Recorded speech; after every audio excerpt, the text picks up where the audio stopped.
Geography is destiny. इतिहास में ये बात बार बार साबित हुई है। लेकिन क्या हो अगर कुछ देश मिलकर अपनी ज्योग्राफी को ही रीवायर करने की कोशिश करें, अपनी नियति को बदलने की कोशिश करें। आज हम एक ऐसी ही महत्वाकांक्षी और रणनीतिक पहल पर गहराई से चर्चा करेंगे, द 3 Cs इनिशिएटिव, यानी 3SI।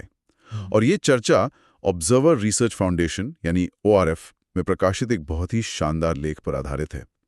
अगर आप यूपीएससी की तैयारी कर रहे हैं तो जीएस पेपर 2 इंटरनेशनल रिलेशंस के लिए ये टॉपिक बहुत जरूरी है।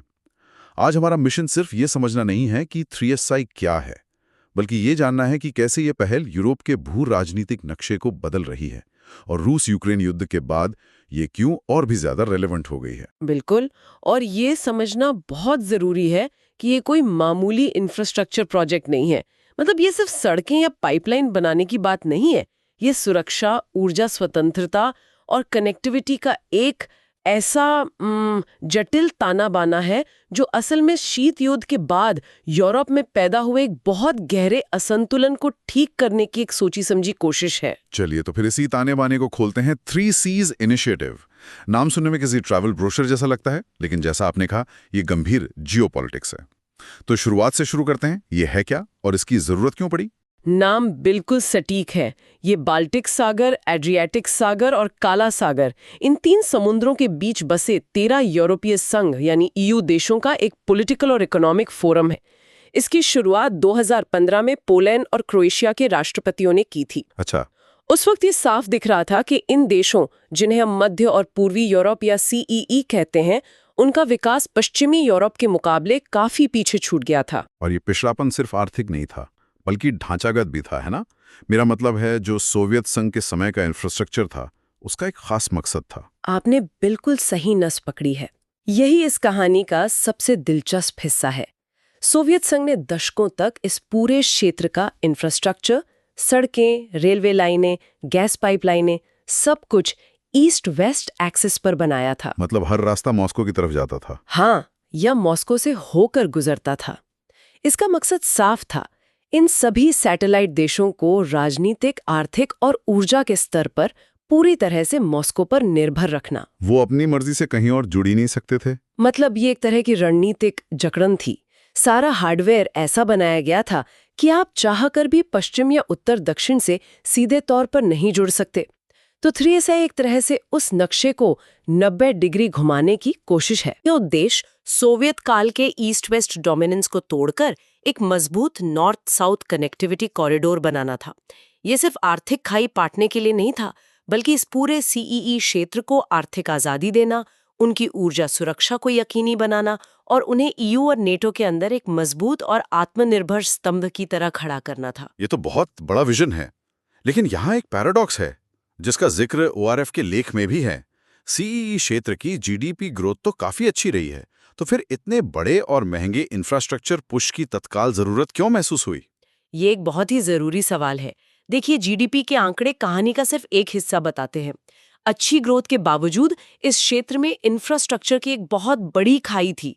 एक अनुमान के मुताबिक इस क्षेत्र में यूरो के अंदर ही 570 बिलियन से ज्यादा की इंफ्रास्ट्रक्चर फंडिंग की कमी थी। 570 बिलियन, ये तो बहुत बड़ी रकम है, कई छोटे देशों की पूरी अर्थव्यवस्था से भी ज्यादा। बिल्कुल। और अगर हम इसे बड़े नजरिए से देखें तो ये सिर्फ पैसों की कमी नहीं थी, ये सीधे तौर पर राष्ट्रीय सुरक्षा से जुड़ा मामला था। सबसे बड़ा उदाहरण है ऊर्जा। ऐतिहासिक रूप से जो गैस पाइपलाइनें पूरब से पश्चिम की ओर बिछी थी, उन्होंने इस पूरे क्षेत्र को गैस के लिए लगभग पूरी तरह से रूस पर निर्भर बना दिया था। मतलब रूस के हाथ में एक स्विच था जिसे वो जब चाहे बंद कर सकता था। वो एनर्जी को हथियार बनाने वाली पुरानी रणनीति। बिल्कुल वही। तो इस निर्भरता को कम करना इन देशों की रणनीतिक स्वायत्ता के लिए सबसे जरूरी था। हाँ, और इसके लिए नए नॉर्थ साउथ एनर्जी कॉरिडोर बनाने के अलावा कोई दूसरा रास्ता नहीं था। तो ये कमी सिर्फ आर्थिक नहीं बल्कि एक रणनीतिक मजबूरी भी थी। समझ गया। तो इस विशाल फंडिंग गैप को भरने के लिए क्या कोई खास मैकेनिज्म बनाया गया? क्योंकि 570 बिलियन की रकम सिर्फ सरकारी खजानों से तो नहीं आ सकती। आपने सही सोचा। इसी कमी को दूर करने के लिए 2019 में एक बहुत ही अहम कदम उठाया गया और 3 Cs इनिशिएटिव इन्वेस्टमेंट फंड यानी 3SSIF की स्थापना हुई। 3SIF तो इसे आप इस पूरी पहल का आर्थिक इंजन कह सकते हैं। हाँ बिल्कुल। और ये कोई वर्ल्ड बैंक जैसा डेवलपमेंट फंड नहीं है, यही इसकी खासियत है। अच्छा, तो ये काम कैसे करता है? 3SIF एक कमर्शियल इक्विटी फंड की तरह काम करता है। इसका मतलब है कि ये उन प्रोजेक्ट्स में निवेश करता है जिनसे व्यावसायिक रूप से मुनाफे की उम्मीद हो। ये मॉडल सिर्फ सरकारी मदद पर निर्भर रहने के बजाय दुनिया भर से प्राइवेट इन्वेस्टमेंट को आकर्षित करने के लिए बनाया गया है। तो ये सिर्फ मदद नहीं बल्कि निवेश का मामला है, ये दिखाना कि ये क्षेत्र अब बिजनेस के लिए तैयार है। एग्जैक्टली ये एक तरह का कॉन्फिडेंस बूस्टर है ग्लोबल इन्वेस्टर्स के लिए। अब तक इस फंड ने 9 देशों से करीब 800 मिलियन यूरो जुटाए हैं और इसका लंबा लक्ष्य 3 से 5 बिलियन यूरो का है। और जब अमेरिका की DFC जैसी बड़ी संस्थाएं इसमें पैसा लगाने का वादा करती हैं तो इसकी अंतर्राष्ट्रीय विश्वसनीयता और भी बढ़ जाती है। ठीक है, तो 2015 में विजन बना, 2019 में पैसा जुटाने के लिए फंड तैयार हुआ। अब 2025 में इस पहल को लगभग 10 साल हो जाएंगे। जमीन पर क्या बदला है? क्या ये विजन हकीकत में बदल रहा है? जब हम प्रगति की बात करते हैं तो तस्वीर मिली-जुली है, लेकिन जो हासिल हुआ है वो काफी महत्वपूर्ण है। कुल मिलाकर 143 कनेक्टिविटी प्रोजेक्ट्स को प्राथमिकता दी गई, जिनकी कुल लागत करीब 111 बिलियन यूरोस है। और इसमें से फंडिंग कितनी हुई है? इसमें से अब तक लगभग 40% बजट हासिल किया जा चुका है। 2024 तक 19 प्रोजेक्ट्स काफी आगे बढ़ चुके थे, जिनमें से 14 तो पूरे भी हो चुके हैं। क्या आप कुछ खास उदाहरण दे सकती हैं, खासकर ऊर्जा और परिवहन के क्षेत्र में? जरूर। ऊर्जा सुरक्षा के क्षेत्र में तो सच में गेम चेंजिंग काम हुआ है, जैसे कि gas interconnection Poland Lithuania GIPL pipeline. अच्छा, ये वही पाइपलाइन है जिसने बाल्टिक देशों को पहली बार रूस के अलावा किसी और से गैस खरीदने का विकल्प दिया। हाँ, एक तरह से उनकी एनर्जी आजादी का प्रतीक। इसने रूस के गैस एकाधिकार को हमेशा के लिए तोड़ दिया। इसके अलावा पोलैंड और क्रोएशिया में LNG टर्मिनल्स की क्षमता बहुत बढ़ाई गई है। मतलब अब वो जहाजों के जरिए दुनिया में कहीं से भी गैस मंगा सकते हैं। बिल्कुल। और फिर है बाल्टिक पाइप, जो पोलैंड को सीधे नॉर्वे के गैस नेटवर्क से जोड़ता है। ये रूस पर निर्भरता कम करने में एक मील का पत्थर साबित हुआ है। और परिवहन के क्षेत्र में? परिवहन में वाया कारपेटिया हाईवे एक फ्लैगशिप प्रोजेक्ट है। ये लिथुआनिया से लेकर ग्रीस तक एक modern high speed north south सड़क बना रहा है, जो पहले मौजूद ही नहीं थी। इसी तरह रेल बाल्टिका प्रोजेक्ट बाल्टिक देशों को European standard gauge rail network से जोड़ रहा है। ये सब सुनने में तो काफी प्रभावशाली लगता है, लेकिन चुनौतियां भी बड़ी होती होंगी। क्या सब कुछ प्लान के मुताबिक चल रहा है? हाँ, चुनौतियां भी गंभीर हैं। संगठनात्मक स्तर पर सबसे बड़ी समस्या एक स्थायी सचिवालय की कमी रही है। प्रेसिडेंसी हर साल सदस्य देशों के बीच घूमती रहती है, जिससे निरंतरता नहीं बन पाती होगी। सही कहा। प्रोजेक्ट मैनेजमेंट और फंड जुटाने में कंसिस्टेंसी नहीं रहती। हर साल नई प्राथमिकताएं आ जाती हैं। इसी वजह से 3SIF की प्रगति भी उम्मीद से थोड़ी धीमी रही है। और ORF की रिपोर्ट में एक और चुनौती का जिक्र है। EU की अपनी प्राथमिकता है, खासकर यूरोपियन ग्रीन डील। ये कैसे 3SI के लिए एक बाधा बन रही है? ये एक दिलचस्प टकराव है। यूरोपियन ग्रीन डील के तहत पर्यावरण के मानक बहुत सख्त हैं। अब जब आप कोई बड़ा हाईवे या गैस पाइपलाइन बनाना चाहते हैं तो उसे इन सख्त पर्यावरण मानकों पर खरा उतरना पड़ता है। तो परमिशन और फाइनेंसिंग मिलने में देरी होती होगी? बहुत देरी होती है। तो एक तरफ कनेक्टिविटी की जरूरत है और दूसरी तरफ ग्रीन ट्रांजिशन की मांग, और दोनों में संतुलन बिठाना मुश्किल हो रहा है। तो एक तरफ ये अंदरूनी लगभग ब्यूरोक्रेटिक चुनौतियां थीं, और फिर 2022 में एक बाहरी भू राजनीतिक भूकंप आया। मैं बात कर रहा हूं रूस के यूक्रेन पर आक्रमण की। इसने तो सब कुछ बदल दिया होगा। काज से हटकर देश की सुरक्षा और लचीलेपन मतलब रेजिलियंस पर आ गया। जो कॉरिडोर पहले व्यापार के लिए बन रहे थे, वे रातों रात सैन्य आवाजाही के लिए जीवन रेखा बन गए। ये एक बहुत बड़ा बदलाव है। एक आर्थिक गलियारा एक सैन्य संपत्ति कैसे बन जाता है? मतलब जो हाईवे ट्रकों के लिए बना था, वो अचानक टैंकों के लिए जरूरी हो गया। बिल्कुल, यहीं पर दोहरे उपयोग यानी ड्यूल यूज का कॉन्सेप्ट सामने आता है। जब नेटो को पूर्वी यूरोप में अपनी सेना और साजो सामान को तेजी से पहुंचाना पड़ा, तो ये साफ हो गया कि पुराने ईस्ट वेस्ट रास्ते न तो काफी थे और न ही सुरक्षित। तब 3SI के नॉर्थ साउथ कॉरिडोर का असली रणनीतिक महत्व सामने आया होगा। बिल्कुल। वाया कापेटिया और रेल बाल्टिका जैसी परियोजनाएं अब सिर्फ माल ढुलाई के लिए नहीं, बल्कि सैनिकों और सैन्य उपकरणों की आवाजाही के लिए भी क्रिटिकल हो गईं। इसका मतलब होगा कि प्रोजेक्ट्स के डिजाइन में भी बदलाव करने पड़े होंगे। जैसे पुलों की भार क्षमता वगैरह? सही पकड़ा आपने। अब पुलों की भार क्षमता के तकनीकी मानकों को फिर से परखा जा रहा है ताकि वे भारी टैंकों का वजन सह सकें। सैन्य काफिलों को बॉर्डर पार करने में जो ब्यूरोक्रेटिक बाधाएं थीं, उन्हें कम करने के लिए नए नियम बनाए जा रहे हैं। और इस पूरी तस्वीर में यूक्रेन कहाँ फिट होता है? यूक्रेन युद्ध के बाद इस पहल का एक और बड़ा उद्देश्य सामने आ गया। 3SI अब यूक्रेन के पुनर्निर्माण और उसे EU के ट्रांसपोर्ट और एनर्जी सिस्टम के साथ जोड़ने का एक मुख्य मंच बन गया है।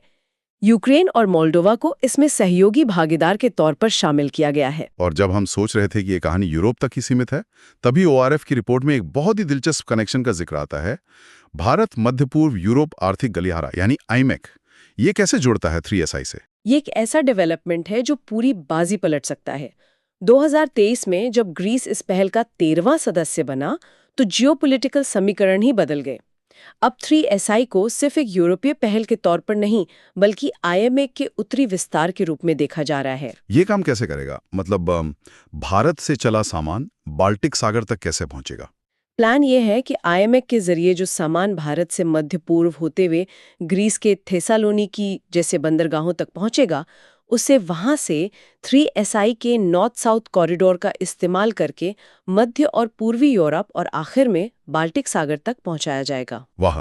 तो ये सिर्फ यूरोप को जोड़ने की बात नहीं रही, ये मुंबई को बाल्टिक सागर से जोड़ने वाला एक लोकतांत्रिक नियम आधारित व्यापार मार्ग बनाने की बात है।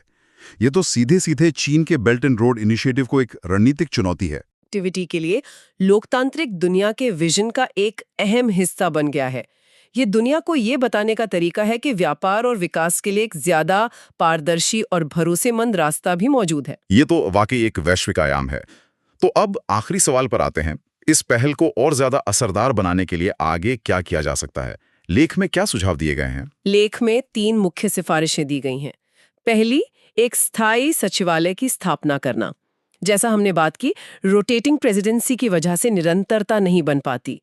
एक स्थायी दफ्तर और स्टाफ होने से प्रोजेक्ट मैनेजमेंट बेहतर होगा। मतलब इसे एक प्रॉपर हेडक्वार्टर और एक फुल टाइम टीम दी जाए ताकि हर साल मोमेंटम खत्म ना हो। और दूसरी सिफारिश? दूसरी सिफारिश है दोहरे उपयोग वाले प्रोजेक्ट्स को प्राथमिकता देना, यानी ऐसे प्रोजेक्ट्स पर फोकस करना जो आर्थिक फायदे के साथ साथ सैन्य गतिशीलता भी प्रदान करते हों। इससे न सिर्फ क्षेत्र की सुरक्षा मजबूत होगी, बल्कि नेटो जैसे पार्टनर्स से फंडिंग मिलना भी आसान हो जाएगा। और फंडिंग के बारे में क्या? यहीं पर तीसरी सिफारिश आती है। इन प्रोजेक्ट्स को EU की कनेक्टिंग यूरोप फैसिलिटी और EU नेटो मिलिट्री मोबिलिटी के लक्ष्यों के साथ बेहतर तरीके से अलाइन करना। ऐसा करने से एक स्थिर फंडिंग स्ट्रीम सुनिश्चित की जा सकती है। तो कुल मिलाकर अगर हम इस पूरी चर्चा को समेटें, तो 3Cs इनिशिएटिव सिर्फ पूर्वी यूरोप को पश्चिमी यूरोप के बराबर लाने के एक टूल के तौर पर शुरू हुआ था, लेकिन एक दशक के अंदर ये काया पलट कर चुका है। ये अब महाद्वीप के लिए एक महत्वपूर्ण लॉजिस्टिकल हब और एक लोकतांत्रिक ढाल के रूप में उभरा है। बिल्कुल, ये एक विकल्प से कहीं ज्यादा एक रणनीतिक जरूरत बन गया है। इसका विकास हमें ये सिखाता है कि कैसे इंफ्रास्ट्रक्चर प्रोजेक्ट्स बदलते भू राजनीतिक माहौल में नया अर्थ और नया महत्व हासिल कर लेते हैं। जो कल तक एक इकोनॉमिक कॉरिडोर था, वो आज सुरक्षा की एक अहम कड़ी बन गई है। अगर इस चर्चा ने आपकी जानकारी में कुछ नया जोड़ा है, और खासकर अगर आप UPSC या अंतर्राष्ट्रीय संबंधों जैसे विषयों की तैयारी कर रहे हैं, तो ये विषय आपके लिए बहुत महत्वपूर्ण है। इस चर्चा को लाइक और सब्सक्राइब करना न भूलें। इस विषय पर आपके कोई भी सवाल या विचार हो तो हमें कमेंट्स में जरूर बताएं।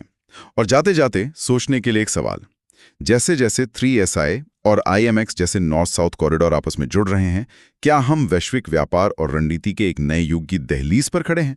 एक ऐसा युग जहां सदियों पुरानी पारंपरिक ईस्ट वेस्ट धुरी को नए नॉर्थ साउथ कनेक्शन द्वारा चुनौती दी जा रही है और शायद भविष्य में उसे बदल भी दिया जाएगा।